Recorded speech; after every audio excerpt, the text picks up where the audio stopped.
Hello students, welcome to our official YouTube channel crack Bengal. আমি ওয়াসিম। দেখো, তোমাদের জন্য নিয়ে এসেছি আজকে গ্রুপ ডি বা লেভেল ওয়ানের জিকে। তো জিকে বলতে আমরা এখন করাচ্ছি তোমাদের পিওআইকিউ। তো আজকে ক্লাস নাম্বার 10 পিওআইকিউ এর। তো যারা করছো খুবই ভালো, আমাদের সাথে কানেক্ট থাকো, করতে থাকো। 10টা ক্লাস মানে 10টা আমাদের পেপার কমপ্লিট। পিওআইকিউ 10টা মানে এক্সাম যেটা হয়েছে শিফটের কমপ্লিট হয়ে গেছে। এই 10টা ক্লাসের মধ্যে 10টা তোমরা রেডি করে নিতে পেরেছো আশা করছি। আর আমি তো জিকে ভালো করে ডিসক্রাইব করে পড়াই তোমাদের, আশা করছি তোমরা নোট করতে থাকো এবং ক্লাসগুলিকে আরও মনোযোগ সহকারে রিভিশন করতে থাকো। তো চলো শুরু করি আজকের। দেখো, আজকে তোমাদের করাবো আমি 5/12/2018 একটা শিফট। তো চলো শুরু করি প্রথম। আর শুরু করার আগে তোমাদেরকে বলে দিই, জানুয়ারি মাসের অল ফুল ভিডিও একটা কারেন্ট অ্যাফেয়ার্স চলে এসছে। তোমরা দেখতে থাকো, আমাদের চ্যানেলে সার্চ করে প্রথমেই পেয়ে যাবে, নাহলে প্লেলিস্টেও পেয়ে যাবে কারেন্ট অ্যাফেয়ার্সের ফুল জানুয়ারি মাসে কারেন্ট অ্যাফেয়ার্স। প্রিপেয়ার করে নাও ওই ভিডিওটি থেকে। তো চলো দেখো কি বলেছে। ভারতে কোন সিসিলে রাষ্ট্রপতি তার প্রথম ভ্রমণে এসে দ্বিপার্শ্বিক স্বাক্ষর করেছেন? ঠিক এই ঘটনাটা হচ্ছে তোমার 2018 সালের ঘটনা। যেহেতু আমি 2018 সালে শিফট করাচ্ছি, তোমাদেরকে এখনই দেখালাম, তাই তো? 2018। তো চলো, সিসিলে হচ্ছে একটা দেশ, রাষ্ট্র। তো সেখানকার কোন রাষ্ট্রপতি এসেছিলেন ভারতে ভ্রমণে, দিয়ে এসে দ্বিপার্শ্বিক স্বাক্ষর করেছেন? তো কে? রাইট অ্যান্সার হচ্ছে ড্যানি ফোরে। দেখো, ড্যানি ফোরে।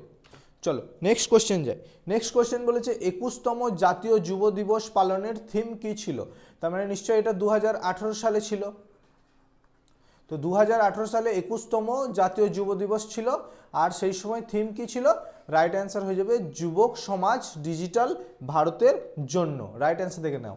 তো আমাদেরকে জানতে হবে যে জাতীয় যুব দিবস কী। জাতীয় যুব দিবস অ্যাকচুয়ালি বলতে গেলে ইংলিশ টার্মে ভালো বুঝতে পারবে, যেটা হচ্ছে ন্যাশনাল ইউথ ডে। এটা আমরা কোন দিন পালন করে থাকি? এটা আমরা পালন করে থাকি 12ই জানুয়ারি, স্বামী বিবেকানন্দের জন্মদিন উপলক্ষে। স্বামী বিবেকানন্দের জন্মদিন উপলক্ষে আমরা ন্যাশনাল ইউথ ডে পালন করে থাকি। তো 2018 সালে এটা থিম ছিল। তাহলে এখন আমাদের জানতে হবে যে 2025 সালের থিম কি, যেটা 12ই জানুয়ারি হয়ে গেছে। 2025 সালের থিম হচ্ছে সেলিব্রেটিং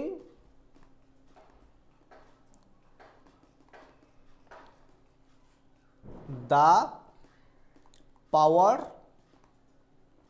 অফ ইউথ।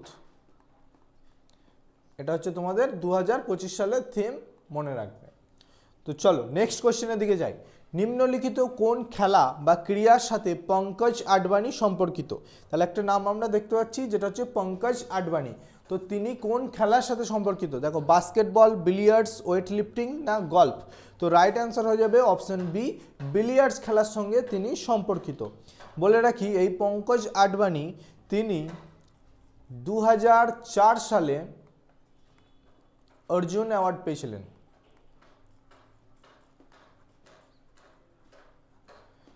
2006 সালে তিনি মেজর ধ্যানচাঁদ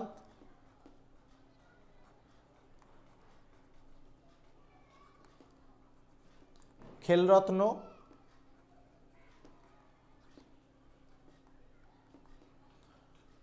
পুরস্কার পেয়েছিলেন। আর 2009 সালে তিনি পদ্মশ্রী পুরস্কার পান।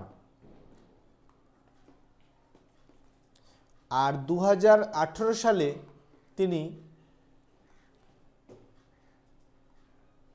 পদ্মভূষণ পুরস্কার পান। তাহলে দেখতে পাচ্ছ, পঙ্কজ আডবাণী 4টি পুরস্কারে সম্মানিত হয়েছিল। চলো নেক্সট কোশ্চেনের দিকে যাই। বৃহাদিভাস্বরা মন্দির কোন রাজ্যে অবস্থিত? তো এই বৃহাদিভাস্বরা মন্দির, দেখতেই পাচ্ছ মন্দির নিয়ে কোশ্চেন আসে তোমাদের টুকটাক। এই মন্দির কোথায় অবস্থিত, ওই মন্দির কোথায় অবস্থিত, তাই এগুলোও পড়ে রাখতে হবে তোমাদেরকে। তো এই মন্দির কোথায় অবস্থিত? ব্যাঙ্গালোর, চেন্নাই, তাঞ্জাভুর না কোচিন? এই মন্দির অবস্থিত তোমাদের অপশন সি, তাঞ্জাভুরে। তোমাদেরকে জানতে হবে এই তাঞ্জাভুর কোন স্টেটের। তাঞ্জাভুর হচ্ছে তোমার তামিলনাড়ুর। তামিলনাড়ু রাজ্যে অবস্থিত হচ্ছে তাঞ্জাভুর। আর এই তাঞ্জাভুরকে তামিলনাড়ু রাজ্যের কি বলা হয়? Rice of bowl, rice of bowl বলা হয়। আর তাহলে বলো তো আমাকে একটা কথা, যে ইন্ডিয়ার রাইস অফ বাউল কোন রাজ্যকে বলা হয়? ইন্ডিয়ার রাইস অফ বাউল বলা হয় ইন্ডিয়ার রাইস অফ বাউল বলা হয় কাকে? ইন্ডিয়ার রাইস অফ বাউল বলা হয় তোমার অন্ধ্রপ্রদেশকে। অন্ধ্রপ্রদেশকে বলা হয় ইন্ডিয়ার রাইস অফ বাউল। মনে রাখবে, ইম্পর্টেন্ট ইনফরমেশন দিলাম অনেক কটাই।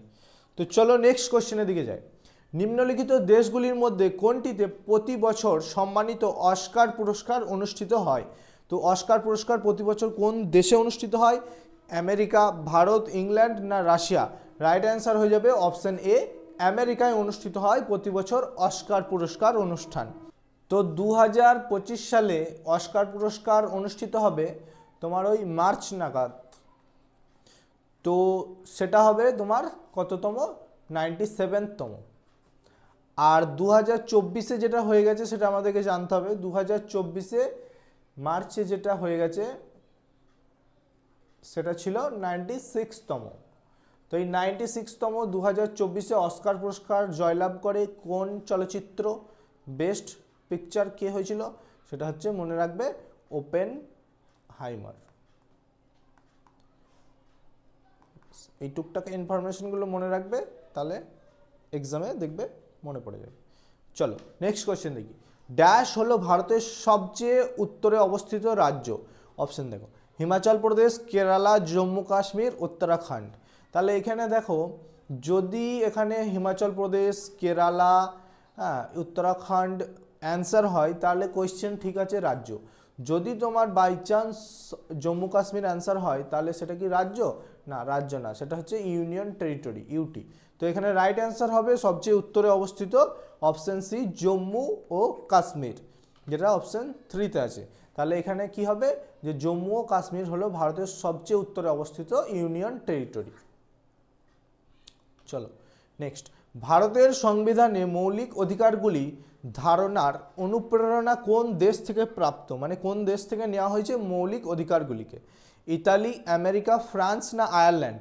রাইট অ্যান্সার হয়ে যাবে অপশন বি, আমেরিকা থেকে নেওয়া হয়েছে। চলো নেক্সট কোয়েশ্চেন দেখি। হিমালয়ের নামের অর্থ ড্যাশের আবাসস্থল? কিসের? কুয়াশা, মেঘ, হিম না বৃষ্টি? রাইট অ্যান্সার হয়ে যাবে হিমের আবাসস্থল হচ্ছে হিমালয়। চলো নেক্সট কোয়েশ্চেন দেখি। থিয়ারাত্তম একটি রীতি অনুযায়ী প্রদর্শিত নাচ, এটি ভারতের কোন রাজ্যে উদ্ভূত হয়? মানে অ্যাকচুয়ালি এই থিয়ারাত্তম কোন রাজ্যের নৃত্য? আমরা পড়েছি, ডান্স ক্লাস আমার আছে, দেখবে স্ট্যাটিকের প্লেলিস্টে। তো সার্চ করবে স্ট্যাটিক প্লেলিস্টে, দেখতে পাবে ডান্সের ক্লাস, সেখান থেকে তোমরা করে নেবে। তো এটা একটা নৃত্য, এটা কোন রাজ্যের? কেরালা, কর্ণাটক, তামিলনাড়ু না অন্ধ্রপ্রদেশ? তো এর রাইট অ্যান্সার হয়ে যাবে অপশন এ, কেরালা রাজ্যের নৃত্য হচ্ছে থিয়ারাত্তম। তো আমরা জেনে রাখি টুকটাক কেরালা রাজ্যের আরও নৃত্য আছে, সেগুলো কি? সেগুলো হচ্ছে কথাকলি, মোহিনীঅট্টম,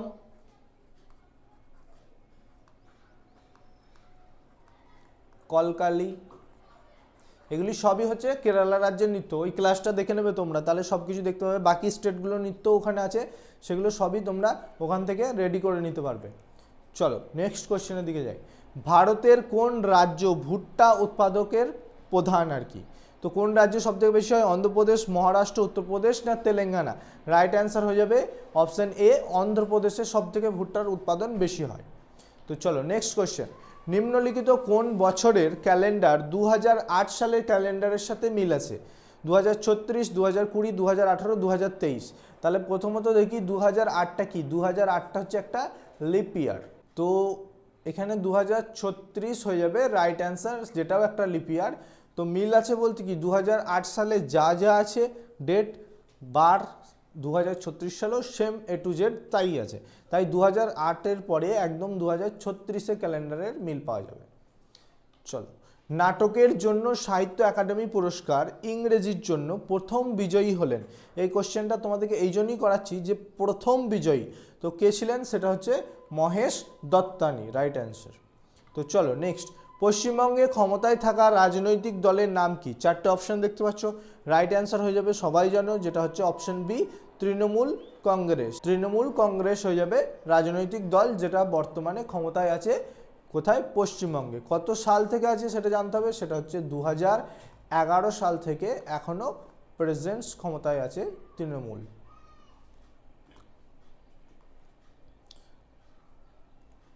চলো নেক্সট কোশ্চেন। হায়দার আলী ব্রিটিশদের সাথে মাদ্রাজ চুক্তি স্বাক্ষর করে। তাহলে এই লাইনটাও একটা ইনফরমেটিভ লাইন। হায়দার আলী কি করে? ব্রিটিশদের সাথে মাদ্রাজ চুক্তি স্বাক্ষর করে, যেখানে উভয় পক্ষেই নিজেদের একই শত্রু ড্যাশদের বিরুদ্ধে সাহায্য করতে সম্মত হন। ওলন্দাজ, মারাঠা, পর্তুগিজ না মুঘল? রাইট অ্যান্সার হয়ে যাবে অপশন বি, মারাঠা। তাহলে এখান থেকে একটা ইনফরমেশন আমরা জানবো যে এই মাদ্রাজ চুক্তি কবে স্বাক্ষর হয়। হায়দার আলী আর ব্রিটিশদের মধ্যে স্বাক্ষর হয় বুঝতে পারলাম, কিন্তু কবে হয় সেটা আমাদেরকে জানতে হবে। সেটা হচ্ছে 1769 সালে। 1769 সালে।